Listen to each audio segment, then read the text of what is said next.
Hello friends, welcome to my channel.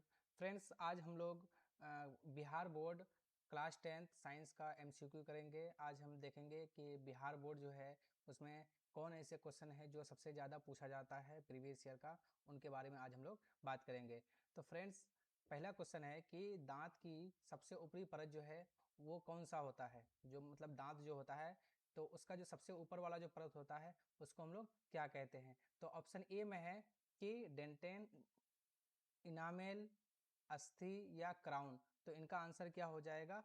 Answer number जो second number पे है B, ये क्या हो जाएगा? आंसर हो जाएगा। मतलब इनामेल होता है, मतलब दांत जो होता है उनके सब जो सबसे ऊपरी परत जो होती है उसको हम लोग क्या कहते हैं? इनामेल कहते हैं। नेक्स्ट क्वेश्चन है कि मानव आहार नाल का सबसे लंबा भाग है। मतलब मानव जो ह्यूमन बॉडी है उनका जो सबसे जो लंबा जो पार्ट होता है आहार नाल का, उसको हम लोग क्या कहते हैं? तो ऑप्शन ए में है अमाशय, छोटी आंत, ग्रसनली या फिर बड़ी आंत। तो इसका आंसर क्या हो जाएगा? Answer number B. बी में क्या है? छोटी आंत। ये छोटी आंत क्या हो जाएगा? हमारा आंसर हो जाएगा। ठीक है, अब हम लोग आगे बढ़ते हैं। क्वेश्चन नंबर 3 कह रहा है कि न्यूक्लियस शब्द किसने दिया था।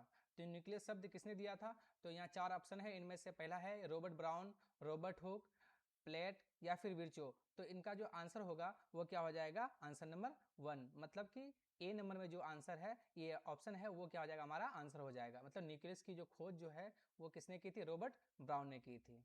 ठीक है, अब हम लोग आगे बढ़ते हैं। क्वेश्चन नंबर 4 है कि पौधों में भोजन किस रूप में जमा होता है। जो प्लांट जो होता है उसमें जो भोजन जो होता है वो जो स्टोर होता है तो वो किस रूप में स्टोर होता है? ग्लूकोज के रूप में होता है, प्रोटीन के रूप में होता है, स्टार्च के रूप में होता है या फिर फैटी एसिड के रूप में होता है? तो इसका आंसर क्या हो जाएगा? आंसर नंबर जो ऑप्शन नंबर जो सी है ये हमारा क्या हो जाएगा? सही हो जाएगा। मतलब कि पौधा जो है वो जो अपना भोजन को जो स्टोर करता है तो वो किसके रूप में करता है? तो स्टार्च के रूप में स्टोर करता है। ठीक है, ये जितने भी क्वेश्चन है सब क्या है? प्रीवियस ईयर का है, ये सब पूछा गया है। और उम्मीद करता हूं कि ये सब भी क्वेश्चन फिर इस बार 2026 का जो एग्जाम है इसमें भी पूछा जाए। ठीक है फ्रेंड्स, आगे बढ़ते हैं। क्वेश्चन नंबर 5 करा है कि कोशिकाओं का वैज्ञानिक अध्ययन कहलाता है। मतलब कोशिका का जो अध्ययन होता है उसका वैज्ञानिक क्या कहलाता है? तो ऑप्शन ए में है अनुवांशिकी, ऑप्शन बी है कोशिका विज्ञान, ऑप्शन सी है साइटोलॉजी, ऑप्शन डी है उत्तक विज्ञान। तो इसका आंसर क्या हो जाएगा? Option number C. मतलब कि कोशिकाओं का जो अध्ययन जो किया जाता है उसको हम लोग क्या कहते हैं? साइटोलॉजी कहते हैं। ठीक है, अब हम लोग आगे बढ़ते हैं, क्वेश्चन नंबर 6 में जाते हैं। क्वेश्चन नंबर 6 क्या कह रहा है? पित्त रस कहाँ बनता है? ये जो पित्त रस जो होता है वो ह्यूमन बॉडी के किस ऑर्गन में बनता है? यकृत में बनता है, मुख गुहा में बनता है, अमाशय में बनता है या फिर छोटी आंत में? तो ये कहाँ बनता है? कहाँ बनता है? यकृत में बनता है। ऑप्शन नंबर ए हमारा क्या हो जाएगा? सही हो जाएगा। ठीक है फ्रेंड्स, हम लोग आगे बढ़ते हैं।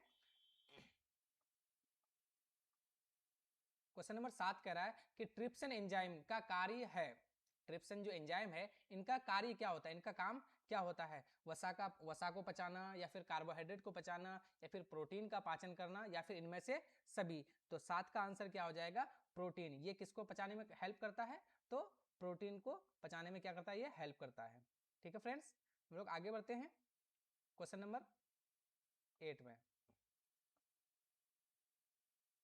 क्या कह रहा है? मुख गुहा में किसका पाचन होता है?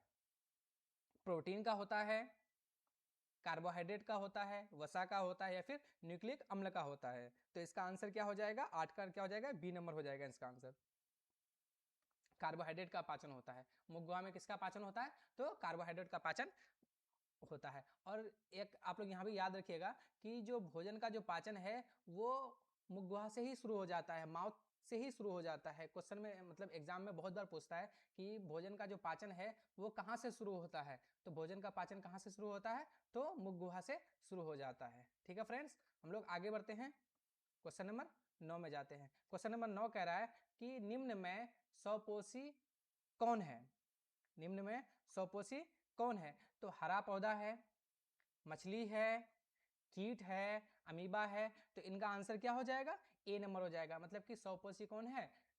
ए नंबर आंसर हो जाएगा। स्वपोषी किसको कहते हैं? तो वैसे जीव जो अपना भोजन खुद संश्लेषित करे, मतलब किसी पे निर्भर ना रहे, अपना भोजन खुद बनाए, उसे क्या कहते हैं? स्वपोषी कहते हैं। और परपोषी किसे कहते हैं? तो परपोषी उसको कहते हैं जो अपना भोजन खुद से ना बनाए, दूसरे पर निर्भर रहे। जैसे कि हम लोग ह्यूमन क्या है, वो परपोषी है, वो दूसरे के पर क्या रहता है? निर्भर रहता है। ठीक है फ्रेंड्स, तो हम लोग आगे बढ़ते हैं। Question number 10। क्वेश्चन नंबर 10 कह रहा है कि स्वपोषण के लिए आवश्यक है, स्वपोषण के लिए आवश्यक है, तो क्या आवश्यक है? क्लोरोफिल है, सूर्य का प्रकाश है, कार्बन डाइऑक्साइड है, या फिर इनमें से सभी? तो इनका आंसर क्या हो जाएगा? इनमें से सभी। स्वपोषण जो होता है, उनको अपना भोजन बनाने के लिए इनमें से सभी की आवश्यकता होती है। क्लोरोफिल की भी आवश्यकता होती है, सूर्य का प्रकाश की भी आवश्यकता होती है, उसके बाद कार्बन डाइऑक्साइड की भी। तो यहाँ क्या हो जाएगा? इनका आंसर क्या हो जाएगा? ऑप्शन नंबर डी, इनमें से सभी की आवश्यकता होती है। ठीक है फ्रेंड्स, अब हम लोग आगे बढ़ते हैं, क्वेश्चन नंबर 11 में चलते हैं। क्वेश्चन नंबर 11 कह रहा है कि पौधे हरे क्यों दिखाई देते हैं? प्लांट जो होते हैं वो हरे क्यों होते हैं? तो किनके कारण? क्लोरोफिल के कारण होते हैं, ल्यूकोप्लास्ट के कारण होते हैं, या फिर क्रोमोप्लास्ट के कारण होते हैं, या फिर इनमें से कोई नहीं? तो आप जानते होंगे कि पौधे जो हरे जो होते हैं वो किनके कारण होते हैं? क्लोरोफिल के कारण क्या होते हैं? पौधे हरे होते हैं। ठीक है, चलिए नेक्स्ट, अब हम लोग आगे बढ़ते हैं। आगे में क्या है?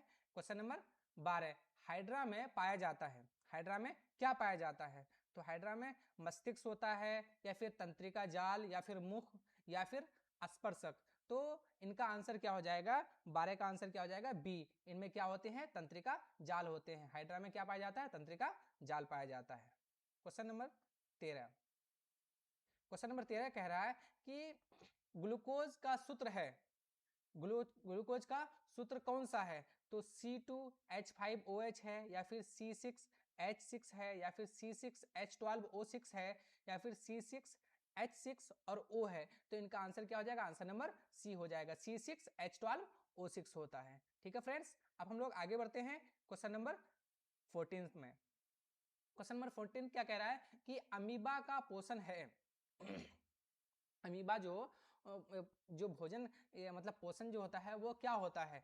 वो क्या होता है कि शाकाहारी, या फिर अपघटक, या फिर सर्वाहारी, या फिर स्वपोषी? तो अमीबा क्या है? अमीबा क्या है? तो अमीबा सर्वाहारी है। क्या है? आंसर नंबर सी क्या हो जाएगा हमारा?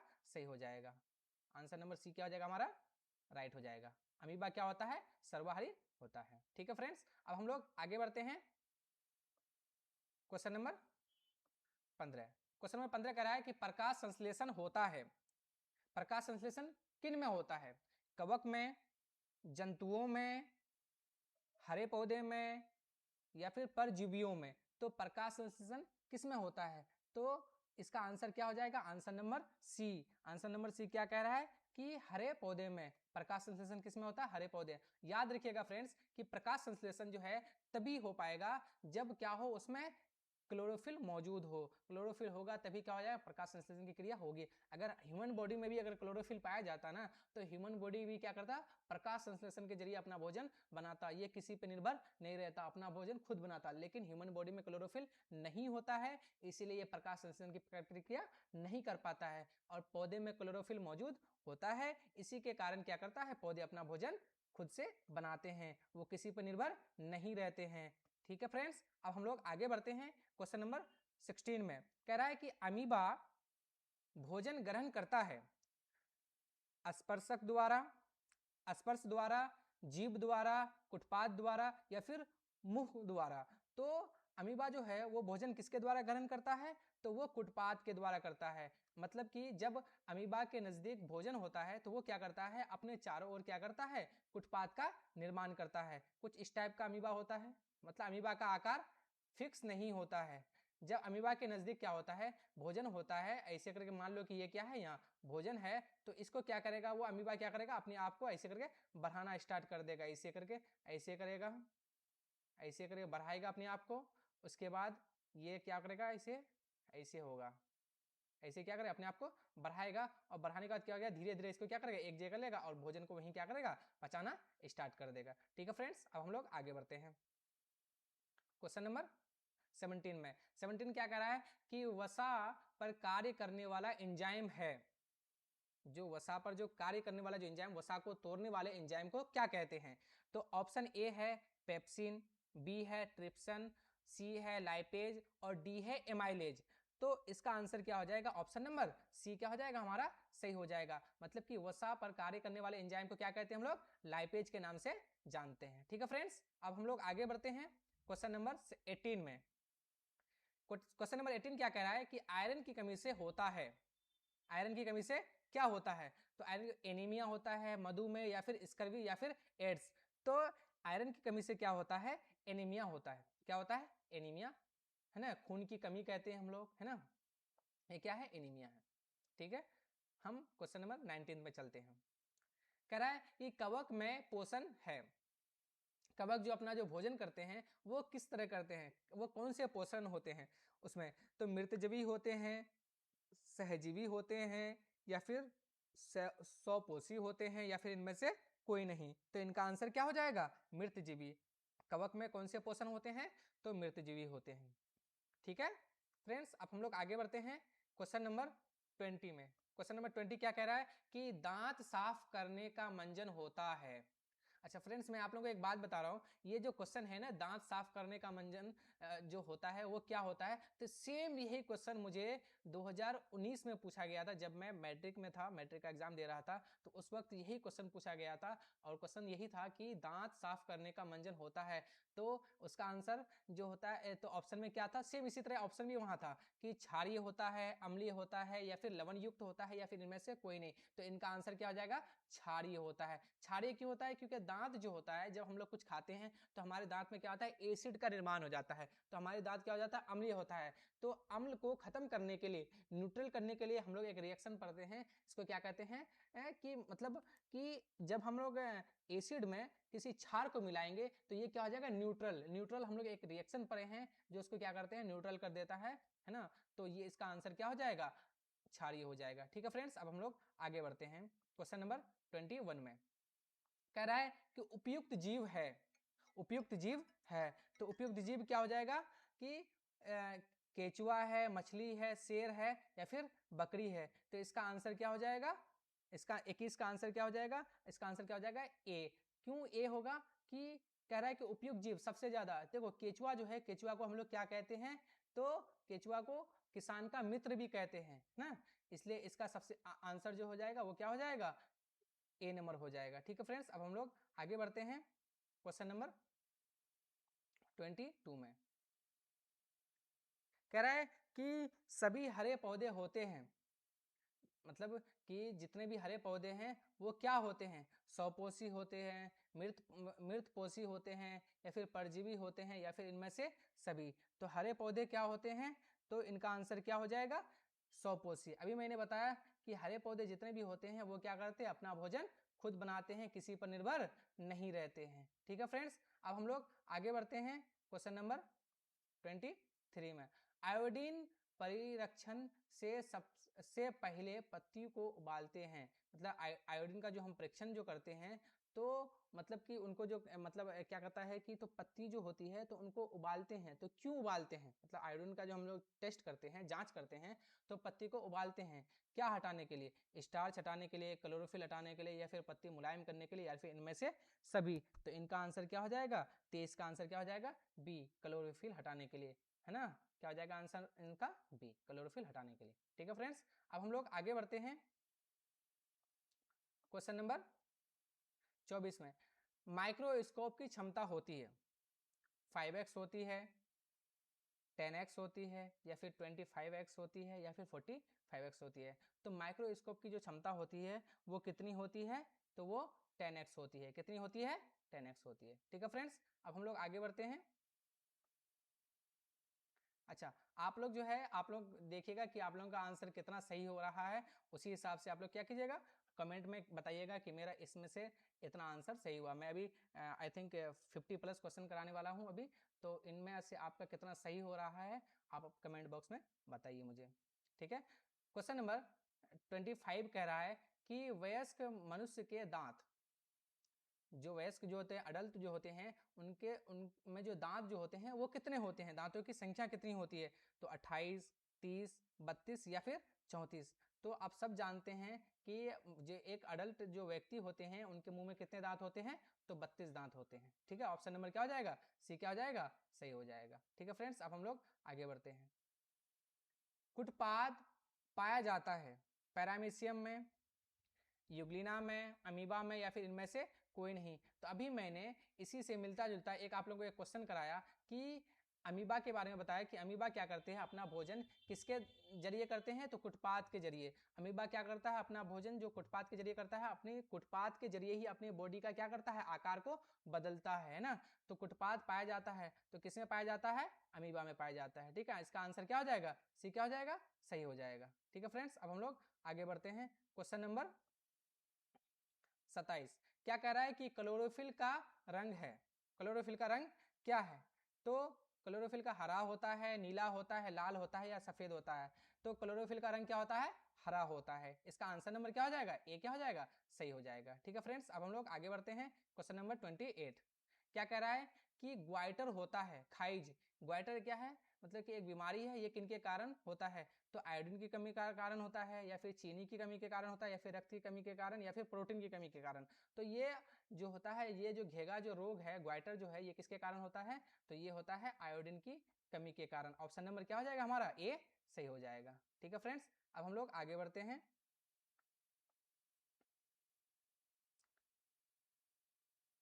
29 भोजन का पाचन एक प्रकार की क्रिया है, भोजन का पाचन एक प्रकार की क्या है, क्रिया है। अपचयन, संश्लेषण, या फिर उपचयन, या फिर विस्थापन।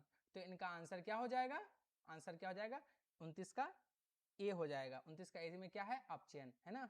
इनका आंसर क्या हो जाएगा, भोजन का जो पाचन की जो प्रक्रिया है वो क्या कहलाती है, अपचयन कहलाती है। ठीक है फ्रेंड्स, अब हम लोग आगे बढ़ते हैं। प्रकाश संश्लेषण में ऑक्सीजन निकलती है, प्रकाश संश्लेषण की जो प्रक्रिया होती है इनमें ऑक्सीजन क्या होती है, निकलती है। तो किससे निकलती है, जल से निकलती है, या फिर कार्बन डाइऑक्साइड से निकलती है, या फिर ग्लूकोज से निकलती है, या फिर क्लोरोफिल से निकलती है। तो जब देखिए फ्रेंड्स, जब पत्तियों में जब क्या होता है, जल पेड़ क्या करते हैं, जड़ों के द्वारा जल को पत्तियों तक पहुंचाते हैं। तो पत्तियों में क्या होता है, जब जल मौजूद होता है तो प्रकाश संश्लेषण जब की प्रक्रिया में क्या होते हैं, जब प्रकाश पत्तियों पर पड़ती है ना, तो पत्ती में जो मौजूद जो जल होता है, पानी जो होता है, वो उनको क्या करता है कि मतलब तोड़ देता है। मतलब कि वाटर जो है, वाटर क्या होते हैं, H2O होते हैं ना, एक केमिकल क्या होता है, H2O होते हैं केमिकल नेम। तो H2O में क्या होते हैं, H2O को जब तोड़ता है, तो जब जल दो भाग में टूटता है तो एक क्या होता है, हाइड्रोजन बन जाता है, और दूसरा क्या होता है, ऑक्सीजन। और ये हाइड्रोजन क्या करते हैं, कार्बन डाइऑक्साइड के साथ मिलकर के क्या बनते हैं, ग्लूकोज का निर्माण करते हैं, और ये ऑक्सीजन क्या होते हैं, बाहर निकल जाते हैं। तो प्रकाश संश्लेषण जो निकलता है, प्रकाश संश्लेषण की प्रक्रिया में जो ऑक्सीजन जो निकलता है वो किससे निकलता है, जल से निकलता है। ठीक है फ्रेंड्स, इसका आंसर क्या हो जाएगा, ए हो जाएगा। ठीक है, आगे बढ़ते हैं। हीमोग्लोबिन पाया जाता है, जो हीमोग्लोबिन जो है वो पाया जाता है, वो किस में पाया जाता है, क्लोरोफिल में, लाल रक्त कण में, श्वेत रक्त कण में, या फिर नसों में। तो हीमोग्लोबिन किस में पाया जाता है, तो लाल रक्त कण में पाया जाता है ना। आरबीसी में क्या होते हैं, हीमोग्लोबिन मौजूद होते हैं। अच्छा, खून का जो रंग जो लाल जो होता है वो किसके कारण लाल होता है, तो हीमोग्लोबिन के कारण ही क्या होता है, लाल होता है। ठीक है, ऑक्सीजन संतुलन बना रहता है, ऑक्सीजन की जो संतुलन जो होती है वो बैलेंस बना रहता है, तो शोषण से, प्रकाश संश्लेषण से, या फिर पाचन से। तो इसका आंसर क्या हो जाएगा, ऑप्शन नंबर बी हो जाएगा। क्या हो जाएगा, प्रकाश संश्लेषण से। इनका क्या हो जाएगा आंसर, 32 का क्या हो जाएगा, बी क्या हो जाएगा, सही हो जाएगा। ठीक है फ्रेंड्स, अब हम लोग आगे बढ़ते हैं क्वेश्चन नंबर 33 में। जीवों की महत्वपूर्ण विशेषता है, जीव जो है उनकी सबसे महत्वपूर्ण विशेषता क्या है, गति, वृद्धि, संवेदन, या फिर समन्वयन। समन्वयन यानी तालमेल है ना। तो इनका आंसर क्या हो जाएगा, 33 का क्या हो जाएगा, बी हो जाएगा, वृद्धि। जीवों की महत्वपूर्ण क्या होती है, महत्वपूर्ण विशेषता क्या होती है, वृद्धि, ग्रोथ करना है ना। इसका आंसर हो जाएगा। ठीक है, ये सारे PYQ हैं। ठीक है, अब इनको अच्छे से पढ़ लीजिए, एक बार नहीं होता है, दोबारा देख लीजिए, ताकि एग्जाम में एक भी आपका क्वेश्चन ना छूटे। ठीक है फ्रेंड्स, अब हम लोग आगे बढ़ते हैं क्वेश्चन नंबर 34 में। स्वपोषण होता है पौधों में, कवक में, कुछ प्रोटिस्टा में, या फिर ए और सी दोनों में। तो इनका आंसर क्या हो जाएगा, ए और सी दोनों में होता है ना। 100% किसमें होता है, ए और सी दोनों में, मतलब पौधों में भी होता है और प्रोटिस्टा में भी होता है। ठीक है, अब हम लोग आगे बढ़ते हैं क्वेश्चन नंबर 35 में। ग्रहणी भाग है, ग्रहणी किसका पार्ट है, तो ग्रहणी किसका पार्ट होता है, बड़ी आंत का, छोटी आंत, या फिर ग्रसनल, या फिर अमाशय। तो ग्रहणी किनका पार्ट है, तो ग्रहणी है छोटी आंत का पार्ट होता है। ये किनका होता है, छोटी आंत का पार्ट होता है। ठीक है, प्रकाश संश्लेषण होता है दिन में, रात में, या फिर दोनों में, या फिर इनमें से कोई नहीं। तो प्रकाश संश्लेषण किस में होता है, दिन में होता है। क्यों दिन में होगा, क्योंकि प्रकाश संश्लेषण की प्रक्रिया होने के लिए क्या होना चाहिए, प्रकाश की होना बहुत जरूरी है। प्रकाश कब होता है, जब दिन होता है ना, जब दिन होगा तभी प्रकाश होगा, और दिन नहीं होगा तो प्रकाश नहीं होगा। तो प्रकाश जब नहीं होगा तो प्रकाश संश्लेषण की प्रक्रिया नहीं होगा, है ना। तो प्रकाश संश्लेषण होने के लिए क्या होना चाहिए, दिन का होना बहुत ही जरूरी है। ठीक है, अब हम लोग आगे बढ़ते हैं क्वेश्चन नंबर 37 में। परजीवी का उदाहरण है, परजीवी का उदाहरण है, तो क्या है, अमीबा, गोबर छत्ता, या फिर क्या है, उदुबल, या फिर अमरबेल। तो इनका आंसर क्या हो जाएगा, 37 का डी हो जाएगा। क्या हो जाएगा, 37 का डी, है ना। परजीवी किसमें होता है, अमरबेल में होता है। ठीक है, चलिए, प्रकाश संश्लेषण का स्थान है, मतलब प्रकाश संश्लेषण की जो प्रक्रिया है वो कहाँ होती है, माइटोकॉन्ड्रिया में, क्लोरोप्लास्ट में, न्यूक्लियस में, या फिर इनमें से कोई नहीं। तो इस ये कहाँ होती है, क्लोरोप्लास्ट में। अभी मैंने बताया कि प्रकाश संश्लेषण की प्रक्रिया होने के लिए क्या क्या चाहिए, एक तो प्रकाश चाहिए, फिर क्लोरोफिल चाहिए, और क्या चाहिए, कार्बन डाइऑक्साइड चाहिए, है ना। तो और जल भी चाहिए, है ना। तो ये जो क्लोरोफिल जो है, तो ये क्लोरोफिल कहाँ होता है, तो क्लोरोफिल क्लोरोप्लास्ट में होता है। ठीक है,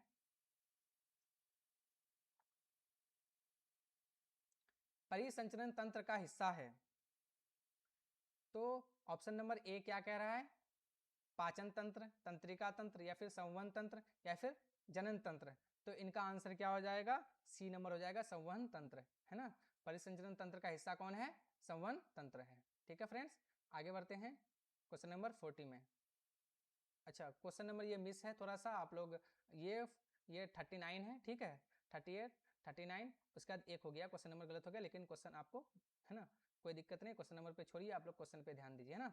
तो ये क्या है क्वेश्चन नंबर, है ना, कि श्वसन के अंतिम उत्पाद हैं। जब श्वसन की जो प्रक्रिया होती है, श्वसन की प्रक्रिया होने के बाद उनमें जो प्रोडक्ट बनता है वो क्या क्या बनता है, कार्बन डाइऑक्साइड और जल, कार्बन डाइऑक्साइड और ऊर्जा, जल और ऊर्जा, और ऑप्शन डी है कार्बन डाइऑक्साइड, जल और ऊर्जा। तो इनका आंसर क्या हो जाएगा, आंसर क्या हो जाएगा, डी हो जाएगा। मतलब कार्बन डाइऑक्साइड भी है, जल भी है, और ऊर्जा भी है। ठीक है, अब हम लोग आगे बढ़ते हैं ना।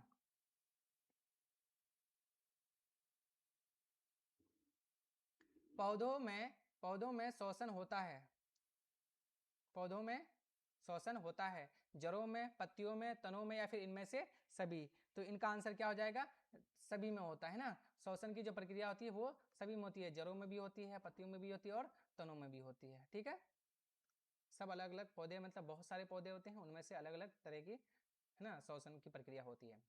ठीक है, तो इनका आंसर क्या हो जाएगा, सभी। क्वेश्चन नंबर फिर उसके बाद कह रहा है कि कौन सी बीमारी श्वसन तंत्र से संबंधित है। तो क्या हो जाएगा, डायरिया, निमोनिया, मलेरिया, या फिर मधुमेह। तो इसका आंसर क्या हो जाएगा, निमोनिया, है ना। इनका आंसर क्या हो जाएगा, निमोनिया।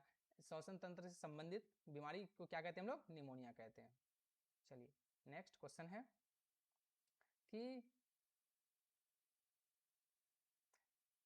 किस प्रकार के श्वसन से अधिक ऊर्जा मुक्त होती है, वायवीय, अवायवीय, या फिर दोनों में। तो श्वसन की प्रक्रिया में दो तरह के होते हैं, एक वायवीय होते हैं और एक अवायवीय होते हैं। तो वायवीय में अधिक ऊर्जा मुक्त होती है, और अवायवीय में कम ऊर्जा मुक्त होती है। वायवीय जो ऑक्सीजन की उपस्थिति में होती है, और ये अवायवीय भी ऑक्सीजन की उपस्थिति में होती है, बट इसमें कम ऑक्सीजन की उपस्थिति होती है। ठीक है, तो इसका आंसर क्या हो जाएगा, तो अधिक ऊर्जा किसमें मुक्त होती है, तो वायवीय श्वसन में होती है। ठीक है, इसका आंसर नंबर ए क्या हो जाएगा, सही हो जाएगा। ठीक है, चलिए, मछली का जो मछली है उनका जो श्वसन जो अंग है वो क्या है, ट्रेकिया है, गिल्स है, त्वचा है, या फिर फेफड़ा है। तो मछली किसके द्वारा सांस लेते हैं, तो गिल्स के द्वारा सांस लेते हैं। अच्छा, ह्यूमन किससे द्वारा लेते हैं, तो फेफड़ा से लेते हैं। ठीक है ना।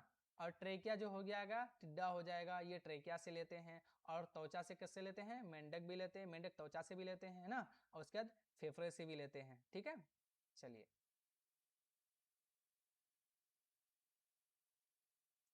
तिलचट्टे में कितने जोड़े श्वसन रंध्र पाए जाते हैं? जो तिलचट्टा है ये इसमें कितने जोड़े श्वसन रंध्र पाए जाते हैं ना, 2, 8, 10 या फिर 6? तो इनका आंसर क्या हो जाएगा, आंसर इनका क्या हो जाएगा, 10 पाए जाते हैं। कितने पाए जाते हैं, 10, है ना। और तिलचट्टा जो है ये श्वसन किससे लेते हैं, तो ये भी ट्रेकिया से सांस लेते हैं। ठीक है,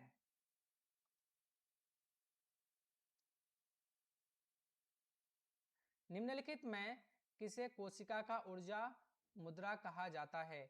एडीपी को, एटीपी को, या फिर डी टीपी को, या फिर पीडीपी को? किनको कहते हैं? तो इसका आंसर क्या हो जाएगा, 7 का क्या हो जाएगा, हमारा आंसर ए हो जाएगा, है ना। ऊर्जा मुद्रा कहा जाता है कोशिका का, एटीपी को कहते हैं। ठीक है, अब हम लोग आगे बढ़ते हैं क्वेश्चन नंबर नेक्स्ट में। एथाइल एल्कोहल किस प्रकार के शोषण में बनता है? वायवीय में, अवायवीय में, या फिर दोनों में, या फिर इनका इनमें से कोई नहीं? तो 8 का जो आंसर होगा वो क्या हो जाएगा, अवायवीय में बनता है। किसमें बनता है, बी नंबर, इसका आंसर क्या हो जाएगा, सही हो जाएगा। ठीक है, एक मिनट, हाँ, इनका आंसर क्या हो जाएगा, बी नंबर क्या हो जाएगा, सही हो जाएगा।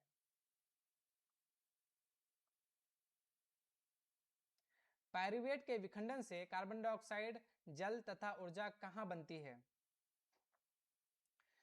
कोशिका द्रव्य में, माइटोकॉन्ड्रिया में, हरित लवक में, या फिर केंद्रक में? तो इनका आंसर क्या हो जाएगा, 9 का क्या हो जाएगा, बी हो जाएगा, माइटोकॉन्ड्रिया में बनता है। पायरुवेट के विखंडन से कार्बन डाइऑक्साइड तथा ऊर्जा कहाँ बनती है, तो माइटोकॉन्ड्रिया में बनती है। ठीक है, आंसर नंबर बी इनका क्या हो जाएगा, सही हो जाएगा। एडीपी के टूटने से कितने ऊर्जा मुक्त होती है? देखिए, एक होता है एटीपी और दूसरा क्या होता है, एडीपी। एटीपी कहते हैं एडिनोसिन ट्राइफॉस्फेट, और एडीपी कहते हैं एडिनोसिन डाइफॉस्फेट। तो कह रहा है हमें एटीपी नहीं पूछ रहा है, हमें पूछ रहा है कि एडीपी, एडीपी के टूटने से कितनी ऊर्जा मुक्त होती है? तो एडीपी के टूटने से कितनी ऊर्जा मुक्त होती है? तो 305 जूल पर मोल ऊर्जा हमें क्या मिलती है, मिलती है। ठीक है, आंसर नंबर क्या हो जाएगा, बी इनका सही हो जाएगा। नेक्स्ट, किस प्रकार के शोषण से अधिक ऊर्जा मुक्त होती है? वायवीय, अवायवीय, और इनमें से दोनों? अच्छा, ये क्वेश्चन रिपीट हो गया है, ये क्वेश्चन पहले भी था, तो इसका आंसर मैंने क्या बताया था, वायवीय, है ना, वायवीय शोषण। नेक्स्ट क्वेश्चन, ग्लाइकोलाइसिस होता है माइटोकॉन्ड्रिया में, कोशिका द्रव्य में, या फिर गोल्जी कॉम्प्लेक्स में, या फिर क्लोरोप्लास्ट में? तो इसका आंसर क्या हो जाएगा, 12 का क्या हो जाएगा, ए नंबर, है ना, माइटोकॉन्ड्रिया में होता है। इसमें हो जाएगा, माइटोकॉन्ड्रिया में हो जाएगा। ठीक है फ्रेंड्स, हम लोग आगे बढ़ते हैं।